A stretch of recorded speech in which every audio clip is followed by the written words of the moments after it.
Hello every one. അപ്പൊ എല്ലാവർക്കും ഇന്നത്തെ ഒരു ക്ലാസ്സിലേക്ക് വെൽക്കം.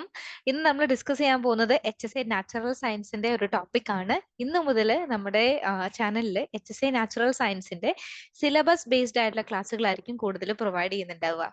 ഓക്കെ, അപ്പം നാച്ചുറൽ സയൻസ് നമുക്കറിയാം, എക്സാം വരാറായിട്ടുണ്ട്. അപ്പൊ നമ്മളൊക്കെ പഠിച്ചു തുടങ്ങി.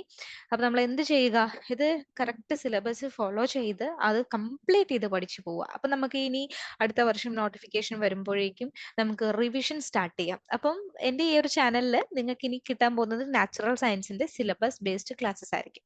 ഓക്കെ, അപ്പൊ നമുക്ക് സമയം കളയാതെ ക്ലാസ്സിലേക്ക് കിടക്കാം. ഇന്ന് ഞാൻ ഡിസ്കസ് ചെയ്യാൻ എടുത്തിട്ടുള്ളത് വിറ്റാക്കറിന്റെ ക്ലാസിഫിക്കേഷൻ ആണ്, 5 കിങ്ഡം ക്ലാസിഫിക്കേഷൻ. സോ നാച്ചുറൽ സയൻസിന്റെ ഫസ്റ്റ് മൊഡ്യൂളിൽ വരുന്ന, അതായത് സിലബസിന്റെ ഫസ്റ്റ് മൊഡ്യൂളിൽ വരുന്ന ഒരു ടോപ്പിക് ആണിത്. അപ്പൊ ഞാനൊരു കാര്യം ചെയ്യാം, ക്ലാസ് സ്റ്റാർട്ട് ചെയ്യുന്നതിന് മുൻപേ നിങ്ങൾക്ക് ഞാൻ ജസ്റ്റ് ഒന്ന് പറഞ്ഞു തരാം എന്താണ് അല്ലെങ്കിൽ നമ്മൾ ഇന്ന് പഠിക്കാൻ പോകുന്നത്. ഓക്കെ, ആ സിലബസ്, ഇന്ന് ഞാൻ പഠിപ്പിക്കുന്നതിന്റെ സിലബസ് ഞാൻ ഫുൾ സിലബസ് എക്സ്പ്ലെയിൻ ചെയ്ത് തരുന്നില്ല. ഞാൻ ഉദ്ദേശിക്കുന്നത് എങ്ങനെയാന്ന് വെക്കുകയാണെങ്കിൽ നമ്മൾ ക്ലാസ് എടുക്കുന്നതിന്റെ ഒപ്പം തന്നെ ഇന്ന് ഏതാണോ എടുക്കുന്നത് ആ ടോപ്പിക് സിലബസിന്റെ ഏത് ഭാഗത്ത് വരുന്നു അതൊന്ന് മനസ്സിലാക്കി തരുന്നു, അത്രേ ഉള്ളൂ കേട്ടോ. ഓക്കെ, അപ്പൊ വിറ്റാക്കറിന്റെ 5 കിങ്ഡം ക്ലാസിഫിക്കേഷൻ എന്ന് പറയുന്നത് നമ്മുടെ മൊഡ്യൂൾ 1 വരുന്നതാണ്. നമ്മുടെ സിലബസ് തുടങ്ങുന്നത് തന്നെ 5 കിങ്ഡം ക്ലാസിഫിക്കേഷനിലൂടെയാണ്.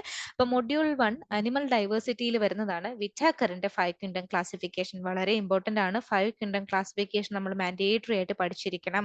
ഏതൊക്കെയാണ് പ്രധാനപ്പെട്ടവ, എന്തൊക്കെയാണ്, ഓക്കെ, ഏതൊക്കെയാണ് കിങ്ഡം, ആ Monera, Protista, Fungi, Plantae, Animalia, അല്ലേ? Yes, Monera, Protista, Fungi, Plantae and Animalia. അപ്പൊ ഈ 5 കിങ്ഡം പഠിക്കണം. ഇവിടെ നമ്മൾ പിന്നെ പഠിക്കാൻ പോകുന്നത് സിലബസിലേക്ക് വരുമ്പോൾ പ്രോട്ടിസ്റ്റ് എടുത്ത് പറയുന്നുണ്ട്. Kingdom protist very very important ആയതുകൊണ്ട് അത് എടുത്ത് പറയുന്നുണ്ട്. അത് നമുക്ക് നന്നായിട്ട് പഠിക്കാനുണ്ട്. അതിന്റെ ഫീച്ചേഴ്സ്, സാലിയൻ ഫീച്ചേഴ്സ് ഏതൊക്കെയാണെന്ന് പഠിക്കാനുണ്ട്. അതുപോലെ കിങ്ഡം പ്രോട്ടിസ്റ്റയിൽ വരുന്ന 3 പാരാസൈറ്റിക് പ്രോട്ടോസോവകളുണ്ട്. അതിന് എക്സാമ്പിളും കൊടുത്തിട്ടുണ്ട് ഇവിടെ നമ്മൾ. എൻഡമീബ ഹിസ്റ്റോലിറ്റിക്ക, ട്രിപ്പനോസോമ ഗാംബിയൻസ്, അതുപോലെ തന്നെ പ്ലാസ്മോഡിയം വൈവാക്സ്. ഈ 3 പേരെ കുറിച്ച് നമുക്ക് ഡീറ്റെയിൽഡ് ആയിട്ട് പഠിക്കാനുണ്ട്. ഇവരുടെ മോർഫോളജി നോക്കണം, ലൈഫ് ഹിസ്റ്ററി നോക്കണം, പാത്തോജെനിസിറ്റി നോക്കണം, പ്രൊഫൈലാക്ടിക് മെഷേഴ്സ് നോക്കണം. എന്ന് വെച്ചാൽ ഇവരുടെ ഘടന എങ്ങനെയാണ്, അതുപോലെ തന്നെ ഇവരുടെ ചരിത്രം എന്താണ്, ഇവർ എത്രമാത്രം അപകടകാരിയാണ്, ഇവരെ എങ്ങനെ നമുക്ക് പ്രതിരോധിക്കാം, ഇത്രയും കാര്യങ്ങളും കൂടി നമുക്ക് ഡിസ്കസ് ചെയ്യാനുണ്ട്. ഓക്കെ, നമുക്ക് സമയം കളയാതെ ക്ലാസ്സിലേക്ക് പോവാം. യെസ്, ആദ്യമേ തന്നെ നമ്മളൊരു ഇൻട്രൊഡക്ഷനിലൂടെയാണ് പഠിച്ചു തുടങ്ങുന്നത്. നിങ്ങൾക്ക് എല്ലാവർക്കും അറിയാവുന്ന പോലെ എന്താണ് ബയോളജി, എന്താണ് മക്കളെ ബയോളജി എന്ന് പറയുകയാണെങ്കിൽ നമ്മൾ നമ്മുടെ ചുറ്റുമുള്ള ജീവനുള്ള ഓർഗാനിസത്തിനെ കുറിച്ച് പഠിക്കുന്നതിനെ നമുക്ക് എന്ന് പറയാം ബയോളജി എന്ന് പറയാം. സോ ജീവജാലങ്ങളെ കുറിച്ച് പഠിക്കുന്ന ശാസ്ത്ര ശാഖയെയാണ് നമ്മൾ എന്തെന്ന് പറയുക, ബയോളജി എന്ന് പറയുക. അത് മസ്റ്റ് ആയിട്ട് പഠിച്ചു വെക്കണം. ബയോളജി എന്ന് പറയുകയാണെങ്കിൽ നമ്മുടെ ചുറ്റുമുള്ള ബയോളജി, സ്പെല്ലിംഗ് തന്നെ ഒന്ന് നോക്കിക്കേ, ബയോളജി, ബയോ, ബയോ എന്ന് പറഞ്ഞാൽ എന്താണ്, ജീവനുള്ളവരല്ലേ. അപ്പം ബയോളജി എന്ന് പറയുന്നത് ഒരു ശാസ്ത്രശാഖയാണ്. എന്തിന്റെ ശാസ്ത്രശാഖയാണ്? ജീവജാലങ്ങളെ കുറിച്ച് പഠിക്കുന്നതിന്റെ ശാസ്ത്രശാഖയാണ് ബയോളജി എന്ന് പറയുന്നത്. ഇനി അടുത്ത ഒരാൾ നമ്മൾ പരിചയപ്പെടുന്നുണ്ട്. അരിസ്റ്റോട്ടിലിനെ ജീവശാസ്ത്രത്തിന്റെ പിതാവായി കണക്കാക്കുന്നു. ബയോളജിയുടെ മലയാളമാണ് കേട്ടോ, നിങ്ങൾക്ക് എല്ലാവർക്കും അറിയായിരിക്കുമല്ലോ അല്ലെ. ബയോളജിയുടെ മലയാളമാണ് നമ്മൾ ഈ പറഞ്ഞ ജീവശാസ്ത്രം. HSA നാച്ചുറൽ സയൻസ് നമ്മൾ നേരിടാൻ പോകുന്ന ഒരു പ്രധാന പ്രശ്നം എന്താണെന്ന് വെച്ചാൽ നമ്മൾ മിക്കവരും +1 +2 ഒക്കെ ഇംഗ്ലീഷ് മീഡിയം പഠിച്ചവരാണ്. അപ്പൊ നമുക്ക് ഈ മലയാളം ടേംസ് എന്താണ്, നമുക്കത് ബുദ്ധിമുട്ടാണ് മലയാളം ടേംസ് കാണുമ്പോൾ. അതുകൊണ്ടാണ് ഞാൻ എന്റെ സ്ലൈഡ്സ് മലയാളം ആക്കിയത്, നിങ്ങൾക്ക് കുറച്ചുകൂടി എളുപ്പമാവട്ടെ എന്ന് വിചാരിച്ചിട്ട്. അപ്പൊ എനിക്കും ആദ്യം ഇങ്ങനെ മലയാളം കാണുമ്പോൾ ബുദ്ധിമുട്ടായിരുന്നു. പിന്നെ ഞാൻ വായിച്ചു വായിച്ചു നോക്കിയാണ് എനിക്കും മലയാളം ഒന്ന് കംഫർട്ടബിൾ ആക്കി എടുക്കാം. എക്സാം വരുന്നത് മലയാളത്തിലാണ്. നമ്മൾ എക്സാം എഴുതേണ്ടത്, നമ്മുടെ ക്വസ്റ്റ്യൻസും മലയാളത്തിലാണ് ഉണ്ടാവുക. അപ്പൊ നിങ്ങൾ ഇതൊന്ന് ഫോളോ ചെയ്ത് പോവുക. ഓക്കെ, അപ്പൊ നമുക്ക് നോക്കാം ജീവശാസ്ത്രം. ബയോളജിയുടെ മലയാളമൊക്കെ എല്ലാവർക്കും അറിയാമായിരിക്കും, ബേസിക് കാര്യങ്ങളാണ്. ജീവശാസ്ത്രം, ജീവശാസ്ത്രം അറിയാവുന്ന മെയിൻ ബേസിക് കാര്യങ്ങളാണ് കേട്ടോ ഇതൊക്കെ. ഓക്കെ, അപ്പം അരിസ്റ്റോട്ടലിനെയാണ്, ആരാണ് ജീവശാസ്ത്രത്തിന്റെ പിതാവ് എന്ന് പറയുന്നത്, അരിസ്റ്റോട്ടിലാണ് കേട്ടോ. അപ്പൊ നമ്മൾ ഇത്രയും കാര്യം, 2 കാര്യങ്ങൾ ഇപ്പൊ പഠിച്ചു കഴിഞ്ഞു. നോട്ട്ബുക്കിൽ എഴുതി പോയിക്കോളൂ. ആദ്യം പഠിച്ചു എന്താണ് ബയോളജി, എന്താണ് ജീവശാസ്ത്രം, ജീവജാലങ്ങളെ കുറിച്ച് പഠിക്കുന്ന ശാഖയാണ് ബയോളജി എന്ന് പറയുന്നത്. ഇനി ജീവശാസ്ത്രത്തിന്റെ പിതാവ് ആരാണ് അരിസ്റ്റോട്ടിലാണ് ജീവശാസ്ത്രത്തിന്റെ പിതാവായിട്ട് നമ്മൾ കണക്കാക്കുന്നത്. ഇനി അടുത്ത നമുക്ക് നോക്കാനുള്ളതാണ് വർഗീകരണം, അല്ലെങ്കിൽ എന്താണ് ക്ലാസിഫിക്കേഷൻ. എന്താണ് ഇപ്പൊ നമ്മൾ 5 കിങ്ഡം ക്ലാസിഫിക്കേഷൻ എന്നാണ് പറയുന്നത് സിലബസിൽ അല്ലെ. അപ്പൊ ക്ലാസിഫിക്കേഷൻ, വർഗീകരണം എന്ന് വെച്ചാൽ എന്താണ്, എന്തിനേയും ഗ്രൂപ്പുകളായി ക്രമീകരിക്കുന്നതിനെ വർഗീകരണം എന്ന് വിളിക്കുന്നു. അതായത് ഇപ്പം എന്റെ കയ്യില് ഒരു 10 മിഠായികളുണ്ട്. 10 മിഠായില് ഒരു 2 മിഠായി ചോക്ലേറ്റിന്റെ ആണ്. Okay, chocolate മിഠായിയാണ്. 3 മിഠായി ലെമൺ ഫ്ലേവറിലുള്ളതാണ്. 2 മിഠായി ചോക്ലേറ്റ്, 3 മിഠായി ലെമൺ ഫ്ലേവറിലുള്ളതാണ്. ഇനി ഇപ്പൊ എത്രയായി? 2, 3, 5ആയി. ഇനി ഒരു 5 മിഠായി എന്ന് പറയുന്നത് വേറൊരു ഫ്ലേവറിലുള്ളതാണ്. ഇപ്പൊ നിങ്ങൾ മനസ്സിലായോ? നിങ്ങൾക്ക് മനസ്സിലായോ? അതായത് ഫ്ലേവറിനനുസരിച്ച് ഞാൻ ഇങ്ങനെ അതിനെ തരം തിരിച്ചു വെച്ചു. 10 മിഠായിന്റെ ഇരുന്നതിന് 2 ചോക്ലേറ്റ്, 3 ലെമൺ, മറ്റേ 5 ഓറഞ്ച്, അങ്ങനെ തരം തിരിച്ചു വെച്ചു. അപ്പൊ മനസ്സിലായോ എന്താണ് ക്ലാസിഫിക്കേഷൻ എന്നൊരു ഐഡിയ കിട്ടിയോ? So what is classification? Classification അല്ലെങ്കിൽ വർഗീകരണം എന്ന് പറയുമ്പോൾ എന്തിനേയും ഗ്രൂപ്പുകളായി ക്രമീകരിക്കുന്നതിനെ നമുക്ക് വർഗീകരണം എന്ന് വിളിക്കാം. അപ്പൊ നമ്മൾ പഠിക്കേണ്ടത് ജൈവ വർഗീകരണമാണ്. അപ്പൊ ജീവികളെ ഗ്രൂപ്പുകളായി ക്രമീകരിക്കുന്നതിനെയാണ് നമ്മൾ എന്തെന്ന് പറയുക? ജൈവ വർഗീകരണം എന്ന് പറയുന്നത്. ഓക്കെ, ജീവികളെ ഗ്രൂപ്പുകളായി ക്രമീകരിക്കുന്ന ശാസ്ത്രീയ രീതിയാണ് നമ്മൾ എന്തെന്ന് പറയുക? ജൈവ വർഗീകരണം എന്ന് പറയാം. അപ്പം ജീവശാസ്ത്രം, അരിസ്റ്റോട്ടൽ ജീവശാസ്ത്രത്തിന്റെ പിതാവ്, ജൈവ വർഗീകരണം, ഇത്രയും കാര്യങ്ങൾ നമ്മൾ ഡിസ്കസ് ചെയ്തു. ഇനി നമുക്ക് വീണ്ടും അരിസ്റ്റോട്ടലിലേക്ക് വരാനുണ്ട്. ജീവജാലങ്ങളുടെ ശാസ്ത്രീയ വർഗീകരണത്തിന് ശ്രമിച്ച ആദ്യ വ്യക്തി ആരാണ്? അതും അരിസ്റ്റോട്ടിലാണ്. അപ്പൊ അരിസ്റ്റോട്ടലിനെ കുറിച്ച് 2 കാര്യങ്ങൾ പഠിച്ചു. ഒന്ന്, ജീവശാസ്ത്രത്തിന്റെ പിതാവാണെന്ന് പഠിച്ചു. രണ്ടാം നമ്മൾ എന്താ നോക്കുന്നത്? ജീവജാലങ്ങളുടെ ശാസ്ത്രീയ വർഗീകരണത്തിന് ശ്രമിച്ച ആദ്യ വ്യക്തി, അതായത് ഈ ജീവജാലങ്ങളെ ക്ലാസിഫൈ ചെയ്യാനായിട്ട് ആദ്യം ശ്രമിച്ച വ്യക്തി ആരാണ്? അതും അരിസ്റ്റോട്ടിലാണ്. ക്ലിയർ? യെസ്. അപ്പൊ നമുക്ക് ഇനി വർഗീകരണത്തിലേക്ക് പോകാം. അതായത് നമ്മുടെ മുമ്പിൽ ഇപ്പൊ കുറെ ജീവജാലങ്ങളുണ്ട്. ഇവരെ നമുക്ക് ക്ലാസിഫൈ ചെയ്യണം. നമ്മളതിന് ഇറങ്ങി പുറപ്പെടുകയൊന്നും വേണ്ട. സയന്റിസ്റ്റുകൾ അത് ചെയ്തു വെച്ചിട്ടുണ്ട്. നമ്മളതങ്ങ് പഠിച്ചു തീർത്താൽ മതി. ഓക്കെ, അപ്പൊ നമുക്ക് നോക്കാം മക്കളെ. നമ്മുടെ ചുറ്റുപാടുള്ള എല്ലാ ഓർഗാനിസത്തിനെയും നിങ്ങൾ എടുത്തോളൂ. അതിനെ നമുക്ക് ആദ്യമേ 2ആയിട്ട് തരംതിരിക്കാം. ഓക്കെ, 2ആയിട്ട് തരംതിരിക്കാം. അതിന് നമ്മൾ ഒരു പേരും കൂടി പറയാണ്, 2 കിങ്ഡം ക്ലാസിഫിക്കേഷൻ, 2 കിങ്ഡം വർഗീകരണം. ഇംഗ്ലീഷ് മീഡിയംകാർക്കൊക്കെ ബുദ്ധിമുട്ടായിരിക്കും, പക്ഷെ നമുക്ക് HSC നാച്ചുറൽ സയൻസ് കിട്ടണ്ടേ? വേണം. അപ്പൊ ഇത് പഠിച്ചേ പറ്റുള്ളൂ. 2 കിങ്ഡം വർഗീകരണം. ഓക്കെ, കാർലസ് ലിനേയസ് ആണ് അത് 2 കിങ്ഡം വർഗീകരണം കണ്ടുപിടിച്ചത്. Okay, Carlos Linnaeus, Carolus Linnaeus.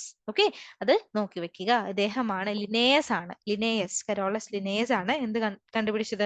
2 kingdom വർഗീകരണം കണ്ടുപിടിച്ചത്. 2 കിങ്ഡം ക്ലാസിഫിക്കേഷൻ. നമ്മുടെ ചുറ്റുപാടുള്ള എല്ലാ ഓർഗാനിസത്തിനെയും പ്ലാന്റ്സ് എന്നും ആനിമൽസ് എന്നുമാണ് അദ്ദേഹം തരംതിരിച്ചത്. അദ്ദേഹം നേരെ ചടപടയെ നിങ്ങൾ പ്ലാന്റ്സ് ആനിമൽസ് അങ്ങ് തിരിച്ചു വെച്ചു.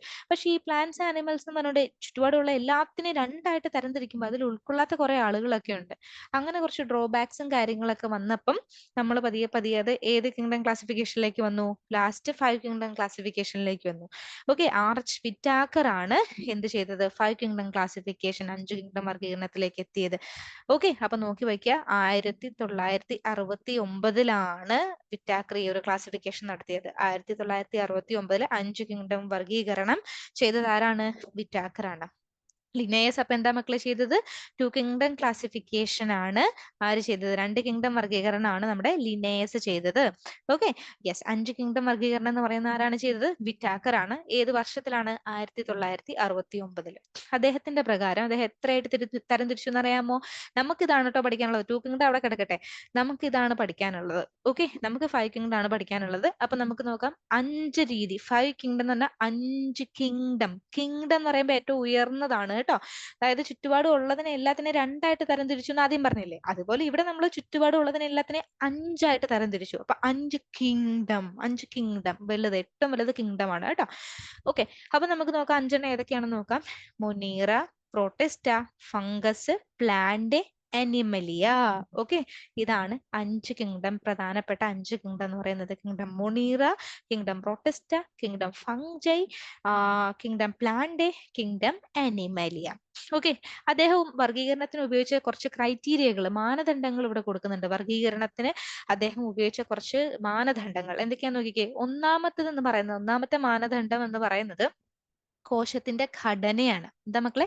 കോശത്തിന്റെ ഘടന. ആ കോശം എങ്ങനെയുള്ളതാണ്, അതിന്റെ രീതി. ഓക്കെ, രണ്ടാമത്തെന്ന് പറഞ്ഞാൽ താലസ് ഓർഗനൈസേഷൻ നമ്മൾ ഇംഗ്ലീഷിൽ പറയും. അത് ശരീരഘടനയാണ് രണ്ടാമത്തെ ക്രൈറ്റീരിയ ശരീരഘടനയാണ്. മൂന്നാമത്തത് ഇവർ ഫുഡ് കഴിക്കുന്ന രീതി, ഇവരുടെ ന്യൂട്രീഷൻ, ഓക്കെ, പോഷണ രീതിയാണ് മൂന്നാമത്തത് വരിക. നാലാമത്തത് ഇവരുടെ റീപ്രൊഡക്ഷൻ, ഇവരെങ്ങനെയാണ് പ്രത്യുൽപാദനം നടത്തുക, അതാണ് നാലാമത് വരിക. അഞ്ചാമത് വരുന്നതാണ് മക്കളെ പരിണാമ ബന്ധങ്ങൾ. അത് നമ്മുടെ എവല്യൂഷനുമായിട്ട് കണക്ട് ചെയ്ത് വരുന്നതാണ്. എങ്ങനെയാണ് എവല്യൂഷൻ ഇവരിൽ എങ്ങനെ സംഭവിക്കുന്നു എന്നുള്ളതൊക്കെ. ഓക്കെ, അപ്പൊ നിങ്ങളൊന്ന് ഓർത്തിരിക്കുക. ഈ 5 ക്രൈറ്റീരിയ യൂസ് ചെയ്തിട്ടാണ് വിറ്റാക്കർ ക്ലാസിഫിക്കേഷൻ നടത്തിയത്. അപ്പൊ നമ്മൾ എന്തൊക്കെ പഠിച്ചു? അരിസ്റ്റോട്ടലിനെ കുറിച്ച് പഠിച്ചു, ജീവശാസ്ത്രത്തിന്റെ പിതാവ്. പിന്നെ നമ്മൾ വന്നപ്പോൾ പിറ്റാക്കറിന്റെ ഫൈക്കുന്റം ക്ലാസിഫിക്കേഷൻ 5 പേരുകൾ ഓർത്തിരിക്കുക. Monera, protista, fungus, plant and Animalia. ഈ 5 കിങ്ഡം വർഗീകരണത്തിന് കുറച്ച് മാനദണ്ഡങ്ങളുണ്ട്, കുറച്ച് ക്രൈറ്റീരിയ ഉണ്ട്. ഒന്ന് കോശഘടന, പിന്നെ ശരീരത്തിന്റെ ഘടന, ഭക്ഷണം കഴിക്കുന്ന രീതി, പോഷണ രീതി, പ്രത്യുൽപാദന രീതി, റിപ്രൊഡക്ഷന്റെ രീതി, പരിണാമ ബന്ധങ്ങൾ എന്ന് പറയുകയാണെങ്കിൽ എവല്യൂഷനുമായിട്ട് കണക്ട് ചെയ്തത്. ഓക്കെ, അപ്പൊ ഇത്രയും കാര്യങ്ങളാണ് ക്രൈറ്റീരിയാസ് അദ്ദേഹം യൂസ് ചെയ്തത്. മക്കളെ, അപ്പൊ നമുക്ക് ഫസ്റ്റ് ആദ്യമേ പഠിക്കാം എന്താണ് കിങ്ഡം മൊണീറ. നിങ്ങൾക്ക് ഓൾറെഡി അറിയായിരിക്കും. കിങ്ഡം മൊണീറ എന്ന് പറയുമ്പം ഞാൻ ഇവിടെ ഒരു ഇമേജ് കൊടുത്തിട്ടുണ്ട്. ആരാണ്? ബാക്ടീരിയകളാണ്. നോക്കി വെക്കേണ്ട ഒരു കാര്യമാണ്, ബാക്ടീരിയകളാണ് കിങ്ഡം മൊണീറയിലെ അംഗങ്ങൾ. കിങ്ഡം മൊണീറയിൽ പ്രധാനമായും വരുന്നത് ആരാണ് മക്കളെ? അപ്പം ബാക്ടീരിയകളാണ് കേട്ടോ, ബാക്ടീരിയ. അവ ഏറ്റവും കൂടുതലായി കാണപ്പെടുന്ന സൂക്ഷ്മജീവികളാണ്. ബാക്ടീരിയകൾ ഏറ്റവും കൂടുതലായി കാണപ്പെടുന്ന സൂക്ഷ്മജീവികൾ ആരാണ്? ബാക്ടീരിയകളാണ്. ബാക്ടീരിയകൾ മിക്കവാറും എല്ലായിടത്തും കാണപ്പെടുന്നു. നമുക്കറിയാം, നമ്മുടെ ചുറ്റുപാടും എല്ലായിടത്തും തന്നെ ബാക്ടീരിയകളുണ്ട്. ഇതിൽ തന്നെ നല്ല ബാക്ടീരിയകളും ഉണ്ട്, ഉപദ്രവകാരികളായിട്ടുള്ളവരും ഉണ്ട്. ബാക്ടീരിയകള് നീരുറവകള്, മരുഭൂമികള്, മഞ്ഞ്, ആഴത്തിലുള്ള സമുദ്രങ്ങൾ തുടങ്ങിയ തീവ്രമായ ആവാസ വ്യവസ്ഥയിലും കാണപ്പെടുന്നു. ഈ ബാക്ടീരിയകൾ എവിടെയൊക്കെ ഉണ്ടെന്നാണ് പറയുക? ഈ ബാക്ടീരിയകൾ അതായത് നമുക്ക് സർവൈവ് ചെയ്യാൻ പറ്റില്ല എന്ന് നമ്മൾ ചിന്തിക്കുന്ന സ്ഥലങ്ങളിൽ പോലും ആരുണ്ട്? ബാക്ടീരിയകളുണ്ട്. നമുക്ക് മരുഭൂമിയിലൊക്കെ ഒരു 10-20 ദിവസം നമുക്ക് പോയി താമസിക്കാൻ പറ്റും. നമുക്ക് ഭയങ്കര ബുദ്ധിമുട്ടായിരിക്കില്ലേ? നമ്മൾ അവിടെ ഒന്ന് അഡ്ജസ്റ്റ് ആവാൻ തന്നെ എന്തോ ഒരു സമയം എടുക്കും. പക്ഷെ ഇങ്ങനെയുള്ള എക്സ്ട്രീം കണ്ടീഷൻസിൽ ആരുണ്ട്? ബാക്ടീരിയസ് ഉണ്ട് എന്നാണ് പറയുക. മിക്ക ബാക്ടീരിയകളും മക്കളെ പാരാസൈറ്റ് ആണ്. പാരസൈറ്റ് ആണ് കേട്ടോ, പാരസൈറ്റ്സ് ആണ് മിക്ക ബാക്ടീരിയകളും. അതാണ് പരാദങ്ങൾ എന്ന് പറയാം. നിങ്ങൾ മലയാളം പഠിച്ചാൽ മതി. ഞാൻ ഇങ്ങനെ പറഞ്ഞു വരുമ്പോ അറിയാണ്ട് ഇംഗ്ലീഷിലേക്ക് ഇങ്ങനെ പോകുന്നുണ്ട്. പക്ഷെ നമുക്ക് മലയാളമാണ് പ്രധാനമായിട്ടും വേണ്ടത് കേട്ടോ. കാരണം എന്താന്ന് വെച്ചാൽ നിങ്ങളിപ്പം മലയാളം നോക്കി പോകുന്നതായിരിക്കും നിങ്ങൾക്ക് എളുപ്പം എക്സാമിന് വേണ്ടിയിട്ട്. ഓക്കെ, അപ്പൊ മിക്ക ബാക്ടീരിയകൾ എന്താണ് മക്കളെ? പരാദങ്ങളാണ്. പരാദങ്ങൾ എന്ന് പറയുകയാണെങ്കിൽ പാരാസൈറ്റ്സ് ആണ് കേട്ടോ. പാരാസൈറ്റ്സിനാണ് പരാദം എന്ന് പറയാ. അപ്പൊ ബാക്ടീരിയ കിങ്ഡം മൊണീറയുടെ ഏറ്റവും പ്രധാനപ്പെട്ട ഒരു അംഗം ബാക്ടീരിയ ആണ്. കിങ്ഡം മൊണീറ എന്ന് പറഞ്ഞാൽ ബാക്ടീരിയയുടെ വീട്, തറവാട്, അവരുടെ കിങ്ഡം ആണ്. ഓക്കെ, ഇവര് ഏറ്റവും കൂടുതലായിട്ട് കാണപ്പെടുന്ന സൂക്ഷ്മജീവികളും ഇവര് തന്നെയാണ്, ബാക്ടീരിയകളാണ്. എല്ലായിടത്തും ഉണ്ട്, എക്സ്ട്രീം കണ്ടീഷൻസിലുണ്ട്, തീവ്രമായ ആവാസ വ്യവസ്ഥയിൽ ഇവർ ജീവിക്കുന്നുണ്ട്. പിന്നെ ഇവര് എന്താണ് മക്കളെ? പരാദങ്ങളാണ്. പരാദങ്ങൾ എന്ന് പറഞ്ഞാൽ പാരസൈറ്റുകളാണ്. ബാക്ടീരിയയുടെ ആകൃതി അനുസരിച്ച് നമുക്ക് അതിനെ 4 വിഭാഗത്തിൽ തിരിക്കാൻ പറ്റും, 4 തരത്തിൽ തിരിക്കാൻ പറ്റും. ബാക്ടീരിയയുടെ ആകൃതിയെ അടിസ്ഥാനമാക്കി 4 തരത്തിലുള്ള ബാക്ടീരിയ ഉണ്ട് മക്കളെ. ഇത് വളരെ എളുപ്പമാണ്, കണ്ടോ? Cocci, cocci, bacilli, spirilla, vibrio. ഇതാണ് പ്രധാനപ്പെട്ട 4 രീതി എന്ന് പറയുന്നത് കേട്ടോ. ഇതിന്റെ മലയാളം ഇങ്ങനെ തന്നെയുള്ളൂ. നിങ്ങൾ ഇംഗ്ലീഷ് വേർഡ് പേടിക്കേണ്ട, മലയാളം ഇത് തന്നെയുള്ളൂ. ഓക്കെ, അപ്പൊ ഗോളാകൃതിയിൽ നോക്കിക്കോളൂ. ഏതാണ്? Caucus, cocci. കോക്കൈയുടെ ആകൃതി ഏതാ പറയാ? ഗോളാകൃതി, വട്ടത്തിലുള്ളത് അല്ലെ. ഗോളാകൃതിയിലാണ് എന്ത് വരുന്നത്? കോക്കൈ വരുന്നത്. ദണ്ടിന്റെ ആകൃതിയിലാണ് ആര് വരുന്നത്? ദണ്ടിന്റെ ആകൃതി, അതിലൊരു റോഡ് ഷേപ്പ്, അതാണ് ആർക്ക് വരിക? ബാസില്ലൈക്ക് വരിക. അതുപോലെ കോമ ആകൃതിയിലാണ് ആര് വരിക? വിബ്രിയം. നോക്കൂ മക്കളെ, കോമ ആകൃതിയിലാണ് ആര് വരിക? വിബ്രിയം വരിക. ഓക്കെ, വിബ്രിയം. സർപ്പിളാകൃതി ഇത് മാത്രമാണ് നമുക്ക് കണ്ടുപിടിക്കാൻ കുറച്ച് ബുദ്ധിമുട്ട്. അതായത് സ്പൈറൽ ആയിട്ട് കേട്ടോ, സ്പൈറൽ ആയിട്ട് എന്നാണ് അർത്ഥം വരിക. സർപ്പിളാകൃതിയിലുള്ളതാണ് സ്പൈറില്ല എന്ന് പറയുന്നത്. അപ്പം കിങ്ഡം മൊണീറയിലെ ബാക്ടീരിയനെ നമുക്ക് പ്രധാനമായിട്ടും 4ആയിട്ട് തരംതിരിക്കാം, ബേസ്ഡ് ഓൺ ദ ഷേപ്പ്, അവരുടെ ആകൃതി അനുസരിച്ച്. ഏതൊക്കെയാണ്? Cocci, bacilli, spirilla, vibrio. Okay, coccus എന്നും ബാസിലസ് എന്നും സ്പൈറില്ല എന്നും വിബ്രിയോ എന്നും നമുക്ക് തരംതിരിക്കാം. Okay, clear? Very good, very good. Okay, നിങ്ങൾക്ക് ഇതിനൊക്കെ എക്സാമ്പിൾസ് ഒക്കെ അറിയാമായിരിക്കും അല്ലെ? സ്ട്രെപ്റ്റോകോക്കസ്, അതിന്റെ ഷേപ്പ് എന്താ? കോക്കസ്. അപ്പൊ എന്തായിരിക്കും? ഗോളാകൃതിയാണ്. Okay, yes. അപ്പൊ നമുക്ക് മുന്നോട്ട് പോയി നോക്കാം. Kingdom Monera. കിങ്ഡം മൊണീറയിൽ തന്നെ നമ്മൾ നിൽക്കുകയാണ്. ഞാൻ ഓൾറെഡി നിങ്ങളോട് പറഞ്ഞിരുന്നു, ബാക്ടീരിയ ആണ് ഇതിലെ പ്രധാനപ്പെട്ട അംഗങ്ങൾ. എന്നിരുന്നാലും കിങ്ഡം മൊണീറ 3 തരത്തിൽ ക്ലാസിഫൈ ചെയ്തിട്ടുണ്ട്. വീണ്ടും നമ്മൾ കിങ്ഡം മൊണീറയാണ് കേട്ടോ. അതില് ഒന്നാമത്തതാണ് ആർക്കി ബാക്ടീരിയ എന്ന് പറയുന്ന ഒരു സെക്ഷൻ വരുന്നുണ്ട്. യു ബാക്ടീരിയ എന്ന് പറയുന്ന മറ്റൊരു സെക്ഷൻ വരുന്നുണ്ട്. ആർക്കി ബാക്ടീരിയ എന്ന് പറയുന്ന ഒരു സെക്ഷൻ വരുന്നുണ്ട്. ആർക്കി ബാക്ടീരിയ, യു ബാക്ടീരിയ എന്ന് പറയുന്ന മറ്റൊരു സെക്ഷൻ വരുന്നുണ്ട്. പിന്നെ മൈക്കോപ്ലാസ്മ എന്ന് പറയുന്ന ഒരാളും കൂടി വരുന്നുണ്ട്. ഓക്കെ, ഈ മഞ്ഞ കളർ കണ്ണടിച്ചു പോകുന്നുണ്ടോ? അങ്ങനെയാണെങ്കിൽ നമുക്ക് വേറെ ഒരു പച്ച എടുക്കാം. ഓക്കെ, ഓക്കെ, അപ്പൊ നോക്കിക്കോളൂ. ആർക്കി ബാക്ടീരിയ, മൈക്കോപ്ലാസ്മ, യു ബാക്ടീരിയ, മൊണീറയെ നമ്മൾ ക്ലാസിഫൈ ചെയ്തിട്ടുള്ളതാണ്. അതിൽ നമുക്ക് ആർക്കി ബാക്ടീരിയയിലേക്ക് പോവാണെങ്കിൽ പ്രിമിറ്റീവ് ബാക്ടീരിയ എന്നാണ് നമ്മൾ ഇവരെ പറയാ. അതായത് നമ്മൾ പഠിച്ചിട്ടുണ്ട് പ്രൊകാരിയോട്സിൽ നിന്ന് പതിയെ എവല്യൂഷൻ ഒക്കെ സംഭവിച്ചാണ് യുക്കാരിയോട്സ്, അവരിൽ നിന്ന് എവല്യൂഷൻ സംഭവിച്ചാണ് നമ്മളിലേക്കൊക്കെ എത്തുക എന്ന് നമ്മൾ പഠിച്ചിട്ടുണ്ട് അല്ലെ, നമ്മൾ എവല്യൂഷൻ പഠിക്കുന്ന സമയത്ത്. അപ്പം ആ പ്രൊകാരിയോട്സിൽ ഏറ്റവും പഴയ ബാക്ടീരിയ, ഏറ്റവും പ്രായം ചെന്ന ബാക്ടീരിയ ആണ് എന്തെന്ന് പറയാ, ആർക്കി ബാക്ടീരിയ എന്ന് പറയുന്നത്. ആർക്കി ബാക്ടീരിയ പല തരത്തിലുണ്ട്. ഓക്കെ, ഉപ്പുവെള്ളത്തിൽ താമസിക്കാൻ ഇഷ്ടമുള്ള ബാക്ടീരിയാസ് ഉണ്ട്, അവരെ നമ്മൾ ഹാലോഫൈൽസ് എന്നാണ് വിളിക്കുക. ഹാലോഫൈൽസ് എന്നിട്ട് മക്കൾ മറക്കരുത്, ഉപ്പുവെള്ളം ഇഷ്ടമുള്ള ബാക്ടീരിയ ആണ്. ഇവർ ഉപ്പിൽ ജീവിക്കുന്ന ബാക്ടീരിയനെ നമുക്ക് ഹാലോഫൈൽസ് എന്ന് വിളിക്കാൻ പറ്റും. അതുപോലെ ചൂടും ആസിഡിന്റെ പ്രസൻസ് ഇഷ്ടമുള്ള ബാക്ടീരിയ ഉണ്ട്, അവരെ നമുക്ക് തെർമോ അസിഡോഫൈൽസ് എന്ന് വിളിക്കാം. എന്താ വിളിക്കാൻ പറ്റുക? തെർമോ അസിഡോഫൈൽസ് എന്ന് വിളിക്കാൻ പറ്റും. ഇവർ ചൂടും അതുപോലെ തന്നെ ഉപ്പുള്ള സ്ഥലത്ത് ജീവിക്കുന്ന ബാക്ടീരിയകളാണ്. അടുത്തത് നമ്മൾ പറയുകയാണെങ്കിൽ മെഥനോജൻ എന്ന് പറയുകയാണെങ്കിൽ ഈ പശുക്കളില്ലേ, അവരൊക്കെ നമുക്കറിയാലോ റുമിനന്റ് ആനിമൽസ് ആണ്. അതായത് അവര് ഭക്ഷണം കഴിച്ചിട്ട് അവരത് സ്റ്റോർ ചെയ്ത് വെച്ചിട്ട് വീണ്ടും ചൂ ചെയ്യും. ഇടയ്ക്കിടയ്ക്ക് പശു ഇങ്ങനെ കണ്ടിന്യൂസ് ആയിട്ട് പശു ഇങ്ങനെ വായിട്ട് ഇങ്ങനെ ഇങ്ങനെ ചവച്ചുകൊണ്ടിരിക്കുന്ന കാണാൻ പാടില്ലേ. അവരുടെ ഗട്ടിൽ വെച്ചിട്ട് അവർ നേരെ തിരിച്ചെടുത്തുകൊണ്ട് വന്ന് വീണ്ടും വീണ്ടും ചവയ്ക്കുന്നതാണ് കാണുക. അപ്പം അവരുടെ ഇങ്ങനെയുള്ള റുമിനന്റ് ആനിമൽസിന്റെ കുടലിന്റെ ഉള്ളിലും മെഥനോജൻ കാണാൻ പറ്റും. അതുപോലെ ചതുപ്പ് പ്രദേശങ്ങളിലും മെഥനോജൻ കാണാൻ പറ്റും. മെഥനോജൻ.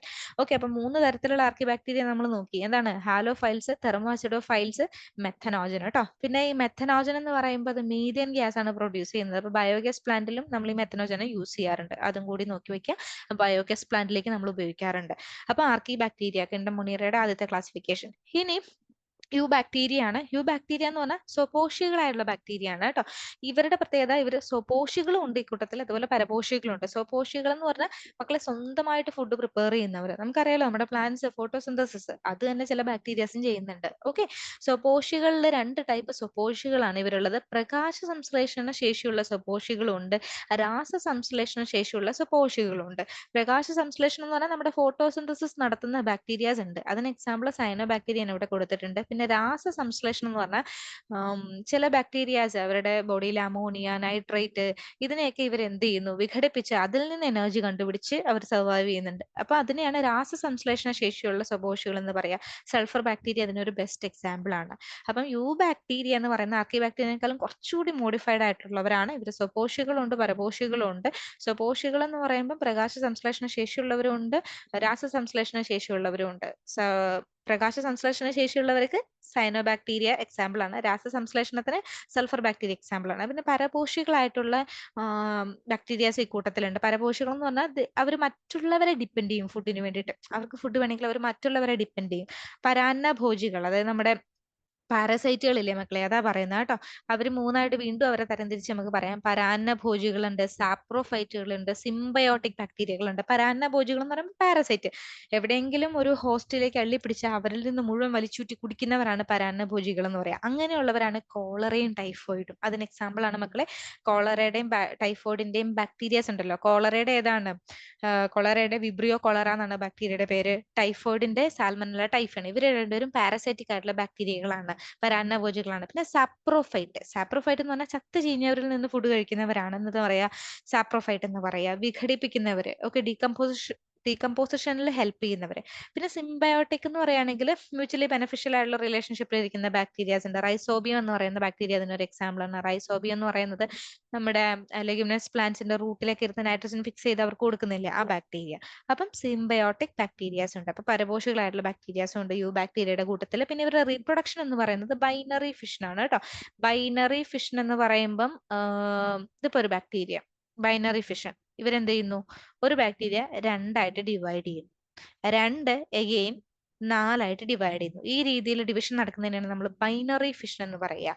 ബൈനറി ഫിഷൻ ആണ് മെയിൻലി നമ്മുടെ ബാക്ടീരിയയിൽ നടക്കുന്നത്. അതിപ്പോ കൂടാതെ ചില സമയത്ത് ലൈംഗിക പ്രത്യുൽപാദനം, അതായത് സെക്ഷൽ റീപ്രൊഡക്ഷൻ നടക്കാറുണ്ട്. അതായത് കോൺജുഗേഷൻ എന്ന് പറയുന്ന ഒരു പ്രോസസ്സ് നടക്കാറുണ്ട്. ഇവരുടെ DNA കൈമാറാറുണ്ട്.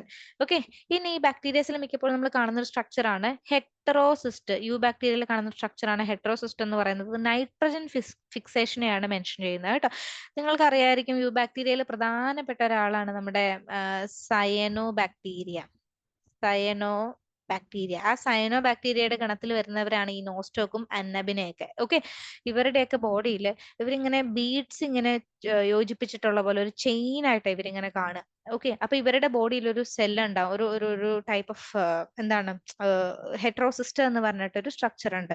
ഓക്കെ, ആ നൈട്രജൻ ഫിക്സേഷൻ ഇവരെ ഹെൽപ്പ് ചെയ്യും. സയനോബാക്ടീരിയക്ക് നൈട്രജൻ ഫിക്സ് ചെയ്യാൻ ഒരുപാട് ഹെൽപ്പ് ചെയ്യുന്നതാണ്. സോ അവരിലുള്ള ഈ ഒരു ഹെട്രോസിസ്റ്റം എന്ന് പറയുന്ന സ്ട്രക്ചർ ആണ് ഇവരിലെ നൈട്രജൻ ഫിക്സ് ചെയ്യാനായിട്ട് ഇവരെ ഹെൽപ്പ് ചെയ്യുക. അപ്പൊ ഇത്രയും കാര്യങ്ങൾ മക്കളൊന്ന് ഓർത്തിരിക്കുക യു ബാക്ടീരിയയുടെ കേസിൽ കേട്ടോ. യു ബാക്ടീരിയ, ആർക്കി ബാക്ടീരിയ ഒക്കെ ക്ലിയർ ആണോ? എന്തെങ്കിലും ഡൗട്ട്സ് ഈ ഒരു പറഞ്ഞ കാര്യങ്ങളിലുണ്ടോ? ക്ലിയർ ആണല്ലോ, വളരെ എളുപ്പമുള്ള കാര്യങ്ങളാണ് ഈ ഒരു കാര്യങ്ങളൊക്കെ കേട്ടോ. യെസ്, ഇനി നമുക്ക് നോക്കാനുള്ളത് മൈക്കോപ്ലാസ്മയാണ്. മൈക്കോപ്ലാസ്മ എന്ന് പറയുമ്പോൾ ഏറ്റവും ചെറിയ ജീവനുള്ള കോശം ഏതാന്ന് ചോദിക്കുകയാണെങ്കിൽ നമ്മുടെ ഉത്തരം ഏതാണ് വരേണ്ടത്? ബാക്ടീരിയ ആണോ? മിക്കവരും വിചാരിക്കും ഏറ്റവും ചെറുത്, ഏറ്റവും കൂടുതലുള്ളത് അപ്പൊ ബാക്ടീരിയ അല്ല, മൈക്കോപ്ലാസ്മയാണ് കേട്ടോ. ഏറ്റവും ചെറിയ ക്വസ്റ്റ്യൻ നിങ്ങൾ നോക്കണം, ഏറ്റവും ചെറിയ ജീവനുള്ള കോശം എന്ന് ചോദിക്കുകയാണെങ്കിൽ അത് ആരാണ്? മൈക്കോപ്ലാസ്മയാണ്. മൈക്കോപ്ലാസ്മയ്ക്ക് കോശഭിത്തി, സെൽ വാൾ കോശഭിത്തി അല്ലെങ്കിൽ സെൽ വോള് മൈക്കോപ്ലാസ്മയ്ക്ക് ഇല്ല. നോ സെൽ വോൾ ആണ് മൈക്കോപ്ലാസ്മയ്ക്ക് കേട്ടോ. അതുപോലെ തന്നെ ഓക്സിജൻ ഇല്ലാതെ ഇവർക്ക് ജീവിക്കാൻ കഴിയും. സോ അനേറോബിക് കണ്ടീഷനിൽ ഇവർക്ക് ജീവിക്കാൻ കഴിയും. രോഗങ്ങൾക്ക് കാരണമാകാം. ഓക്കെ, ഈ മൈക്കോപ്ലാസ്മ മനുഷ്യരിലും ആനിമൽസിലൊക്കെ പല പല അസുഖങ്ങൾക്കും കാരണമാവുന്നുണ്ട്. അപ്പൊ നോക്കി വെച്ചോളുക, കിങ്ഡം മൊണീറിയനെ മൂന്നായിട്ട് സെപ്പറേറ്റ് ചെയ്തിരിക്കുന്നു: archaebacteria, eubacteria, mycoplasma.